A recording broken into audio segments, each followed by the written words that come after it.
এসএসসির পরীক্ষায় একজনও পাশ করতে পারেনি এমন শিক্ষা প্রতিষ্ঠানের বিরুদ্ধে ব্যবস্থা নেওয়া হবে বলে জানিয়েছেন শিক্ষামন্ত্রী আনম এহসানুল হক।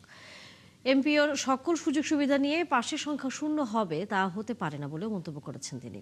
বাংলাদেশ কৃষি গবেষণা কাউন্সিল মিলনায়তনে এক সেমিনারে শিক্ষামন্ত্রী বলেন, ফ্যাসিস্ট সরকারের গত 17 বছরে বাংলাদেশের শিক্ষা ব্যবস্থাকে সম্পূর্ণ ধ্বংস করেছে। গতকাল রেজাল্ট হয়েছে, অনেকে কষ্ট পেয়েছেন, অনেকে খুশি হয়েছেন, কিন্তু যারা ভালো করতে পারেনি আমি তাদের অভিভাবককে অনুরোধ করব, একটি পরীক্ষায় খারাপ করাটাই কি তার জীবনের ব্যর্থতা? তাদেরকে আদৌ দিন, ভালোবাসেন, বলুন যে না, তোমরা আগামীর পরীক্ষায় ভালো করবে। এই পরীক্ষাটি কি একটি ছাত্র বা ছাত্রীর জীবনের শেষ অধ্যায়?